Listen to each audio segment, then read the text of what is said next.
Dave, you can't have someone who doesn't respect the Constitution. No, you can't. Country. Well, first off, the beauty of America and our system and the Constitution and the rest of our founding documents is that they work, and we've separated powers enough so that guys like Donald Trump potentially, if he wanted to be dictator, it's not that you just flip a switch and suddenly you're dictator. So why are they not using the 14th Amendment? Well, hold on a second. I would also say that if you look at the actual reality of Trump's presidency pre-COVID, the economy was booming. Yeah. We had the Abraham Accords, lowest all-time black unemployment, lowest all-time Latino unemployment. And you may remember at the State of the Union when he mentioned that, and AOC and the rest of the Congressional Black Caucus sat there like this. I thought they would have been for low black unemployment. So Trump has done a lot of things right.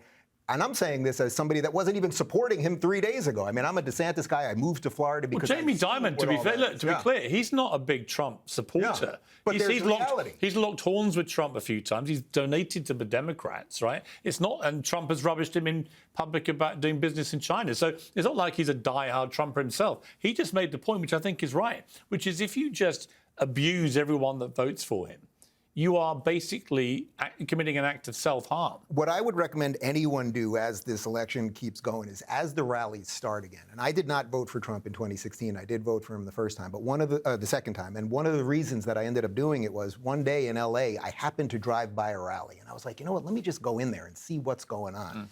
And there were black people and there were Latinos and gays for Trump. And it was a joy fest. It was a party. American flags everywhere. It wasn't some coalesced idea of let's take out democracy or take out the Marxists or anything else. It was basically kind of like an FU to the system and then just this mix of politics. I mean, that's the All right, interesting Jessica, thing were you about at this party he's talking about? I wasn't invited. There were gays, blacks, Latinos, but no liberals. What did you think? What did you think of Jamie? There were an awful lot of liberals. Yeah, there were 4 actually. Bernie Sanders voters who probably didn't turn up. What did you think of Jamie Dimon's comments? Because they were interesting. I think Jamie Dimon runs a huge international business, and you can see a line in the sand with how people who don't want to lose customers talk about all of this, and they have to do it that way. And that's correct.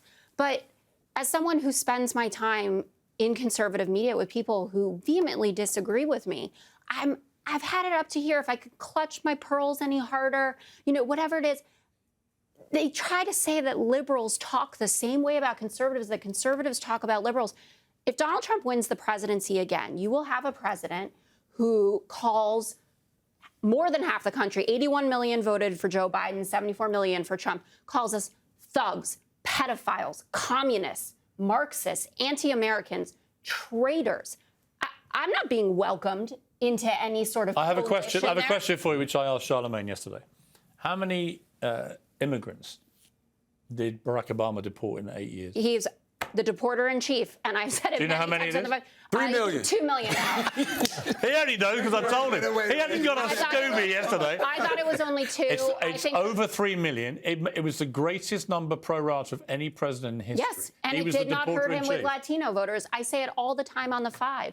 Biden can get tougher about this. Henry Cuellar, he's got it right how he's talking about it. The border Dems, the Mark Kellys of the world, that's all fine and good. But to your point about what this world looked like or this country before COVID, Trump's setting all these records. Guess what? Biden's done better than his records. So black unemployment is lower than it was under Trump. Latino unemployment lower than under Trump. Let's talk about oil. I can't even tell you how many times I've been told, you know, drill, baby, drill. Well, Joe Biden's doing it. 13.3 million barrels. It's the highest amount of oil produced by any country in history. Good sales pitch. But here's the critical question for all of you, and it's a one-word answer. If it's Biden-Trump in November, Who am I voting for? Who wins? I do believe Biden wins. Trump. Charlemagne, the casting votes. But by the way, that's what's so scary about it. Like, Right, but you have to think. And by the way, you don't have to want this to happen. But you're talking about, I know, but you're talking about a guy who has 91 criminal charges, a guy who says he wants to be a dictator for a day, a guy who says we should rip up the Constitution. Against a guy who doesn't know what day it is. And that's what I'm saying. So if Biden has done all of these great things and he's up against that and we're still not sure I need a name, Charlemagne. Is he winnable? I really don't know. You got to give me a name. Who's going to win? Biden v. Trump. It's The not rematch. Dean Phillips. It's not going to be Dean Phillips. I really, truly don't know. If I had to say right now, I would say Donald Trump. Wow. There we go, the casting vote. Charlemagne the God, the man with his finger on the pulse of America. Trump. Maybe, but I don't know. I really. It's a long time. You know That's what's so scary about it. There's a long time to go. Brilliant to have you all. Thank you very much. Thank you so much. Thanks, Piers.